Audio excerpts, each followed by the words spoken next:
La fertilité du sol volcanique et la douceur du climat tropical permettent aux fermiers de la région de faire jusqu'à 4 récoltes par an. Ces conditions exceptionnelles ont fait de Java l'île la plus densément peuplée du monde.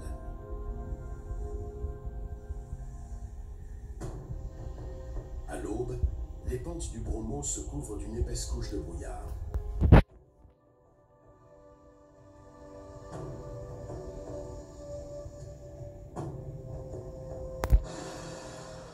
Au pied du volcan, un temple a été bâti.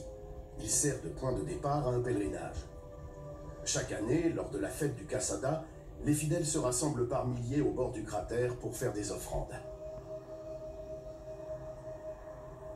L'ascension se termine en gravissant plus de 240 marches.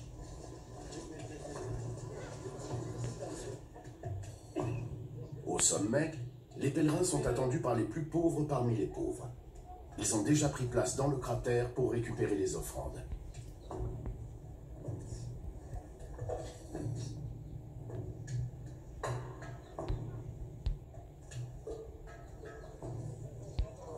Des boules de riz, des fruits, des légumes, de petits animaux et parfois même des chèvres vivantes sont chapardées à la barbe des dieux. Merapi est plus dangereux. En 2010, sa dernière grande éruption a envoyé une nuée ardente dans la vallée. Cette avalanche de gaz, de roches et de cendres à 800 degrés a fait des centaines de victimes et détruit 18 villages.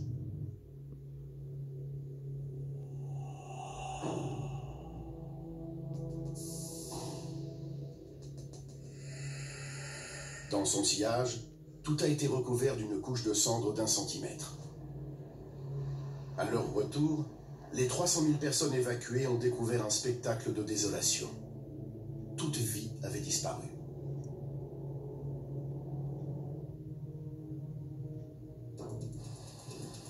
Les habitants se sont quand même réinstallés et ont reconstruit leurs maisons.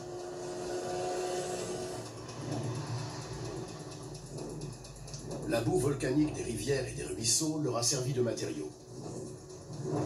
Mais l'entreprise est risquée. À tout moment, un lahar, une coulée fermée d'eau, de cendres et de projections volcaniques, peut déferler sur la vallée. Ces phénomènes sont la conséquence directe des éruptions et détruisent régulièrement des villages entiers. À l'extrême est de Java, le volcan Kawaiʻi abrite un lac réputé pour être le plus acide de la planète. Avec un indice de 0,3, le pH de son eau est proche de l'acide pour batterie.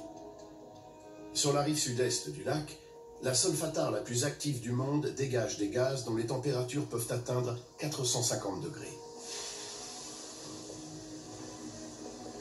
Ils sont canalisés dans un système de tuyaux à refroidissement liquide. Ils en ressortent sous forme de masses rougeâtres et gluantes. Le soufre ne prend sa couleur jaune fluorescent qu'une fois refroidi.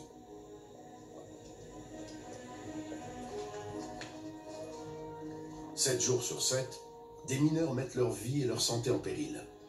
Mais ce travail risqué leur permet de gagner 4 fois plus que les fermiers de la région. Pour eux, ce volcan est synonyme de progrès.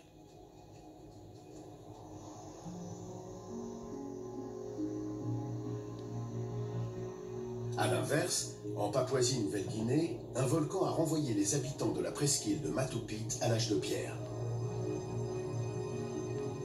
Depuis 1994, le Tavourvour crache des nuages de fumée. Les terres, autrefois fertiles, sont grillées. Les pluies sont devenues acides et la plupart des plantes ont étouffé. Pourtant, beaucoup d'habitants s'accrochent à leurs terres, souvent parce qu'ils n'ont pas les moyens de s'installer ailleurs. Leurs seuls compagnons sont les mégapodes mélanésiens. Ces oiseaux, qu'on surnomme ici poulets thermomètres, ont des becs extrêmement sensibles à la chaleur. Habituellement, ils s'en servent pour surveiller la température de leur nid, mais ils se sont adaptés. Ils ne couvrent plus leurs œufs, ils se contentent de les enterrer et le volcan fait le reste.